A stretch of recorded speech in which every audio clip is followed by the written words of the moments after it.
মসজিদের ভিতরে চেয়ারে বসে নামাজ পড়া যাবে কিনা? একদম যাবে না, একদম। অসুস্থ হলে তার জন্য জামাত না। যে ব্যক্তি অসুস্থ তাকে জামাতে নামাজ পড়া লাগবে না।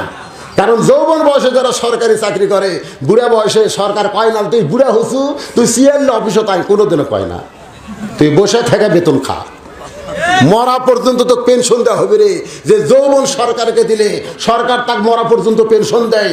যৌবন বয়সে যারা 5 ওয়াক্ত নামাজ জামাত আদায় করেছে, বুড়া বয়সে যদি আর দাঁড়াবার না পারে, যেখানেই পারুক, বসা পড়ুক, শুয়া পড়ুক, কাত হয়ে পড়ুক, ইশারার দ্বারা পড়ুক, পড়তে হবে। তবে জামাতে না। জামাতে পড়বার গেলে শরীর ঠিকঠাক, নামাজ পড়াও যেরকম ফরজ, নামাজের দাঁড়ানো সেরকম ফরজ। জোরে কোন কথা ঠিক কিনা? চেয়ার চলবে না, খবরদার। কোনো মসজিদে চেয়ার ঢুকবে না। চেয়ার যদি ঢোকে, কেউ যদি চেয়ার বার করে ভাঙ্গা পারেন, অন্তত একটা হজের সব পাবেন আপনি। চেয়ার গুঁড়া করা লাগবে, থোয়া তো দূরের কথা। কিসের গন্ডগোল? লা ইউকাল্লিফুল্লাহু নাফসান ইল্লা উসআহা। আল্লাহ কোরআনে বলেছেন তোমার কষ্ট হবে, এমন কিছু আমি আল্লাহ তোমাকে চাপাই দেই নাই। তুমি বুড়া মানুষ, তুমি সারাদিন বাজার করে পারো, তুমি চা খাবার দা হাত পের দা চা খাবার পারো, তুমি 10 ব্যাগ নিয়ে তুমি বাড়িতে আসবার পারো। আর চেয়ার মসজিদে গেলে তোমাকে বসা লাগে, তুমি ইয়ার কি মারতেছে? তোমাকে সাইন করে মসজিদে টানছে না হেঁটে হেঁটে আসছে? ও তুমি হেঁটে হেঁটে আসা পারো, আর খাড়া হওয়ার পারো না, বসে যাও। এলে সব ইয়ের কি মারা, এলে ইয়ের কি। আজ থেকে বাংলাদেশে 5 বছর আগে কোনো মসজিদে চেয়ার ছিল না, এখন চেয়ার ঢোকা শুরু হচ্ছে। কিছুদিন পরে দেখবেন আর খাড়া হওয়ার জায়গা নেই, চেয়ার দিয়ে ভরে গেছে। খবরদার, এটা একটা প্রশ্রয় দিয়ে না ভাই, জানে এই প্রশ্রয় দিবেন না। চেয়ারে চলবে না। কুমু লিল্লাহি কানিতিন। কুম মানে দাঁড়াও, লিল্লাহি মানে আল্লাহর জন্য, কানিতিন আনুগত্য নিয়ে দাঁড়াও।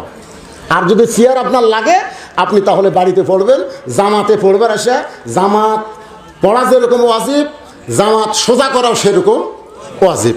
তাহলে জামাত যখন কাতার যখন সোজা করবেন, নিয়ম হলো পায়ের গোড়ালির সঙ্গে গোড়ালি মিল করা লাগবে। আগালি মিল করলে হবে না, গোড়ালির সাথে গোড়ালি ঠেকায় মিল করতে হবে। আপনি যে চেয়ারে বসছে তার গোড়ালি কোথায়?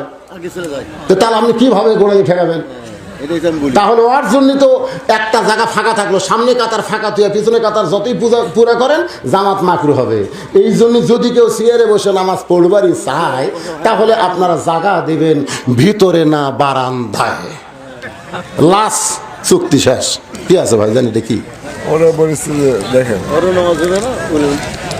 চেয়ার চলবে না, এক কথা চেয়ার শেষ।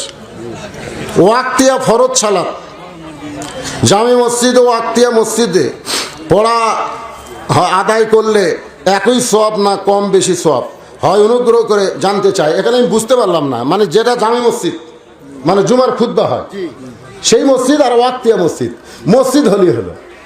আপনার বাড়ির পাশে যদি মসজিদ থাকে, আপনি সেটা ড্যাঙ্গায় আর একটা যাবেন, এটা ঠিক না। আপনার বাড়ির পাশে ওয়াক্তিয়া মসজিদ করছেন, কারণ জামি মসজিদ দূরে দেখেই তো আপনি ওয়াক্তিয়া মসজিদ করছেন, তাহলে ওয়াক্তিয়ায় আপনার জামাতে নামাজ পড়বেন, সব পাওয়া কোনো অসুবিধা নেই, সব পাবেন। জামাত করতে হবে, জামাত একা একা না পড়ে আপনারা জামাতে নামাজ পড়বেন, এটা হচ্ছে কথা। জামাতে নামাজ পড়ার বহু গুণ, তার মধ্যে 1 নম্বর গুণ হলো আমরা সবাই মুসলমান ভাই ভাই, সাদা কালো ধনী গরিব আমাদের মধ্যে কোনো ভেদাভেদ নাই।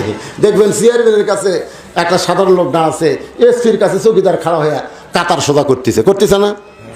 যদি এসপি 4 আঙ্গুল সামনে যায়, চৌকিদারি বলতে স্যার লাইনত আসেন স্যার, আমার দেখে আপনার পছন্দ হচ্ছে না। আলহামদুলিল্লাহ, এই জন্য জামাতে নামাজ পড়েন, 5 ওয়াক্ত নামাজ জামাত আদায় পড়বেন। যাক আলহামদুলিল্লাহ।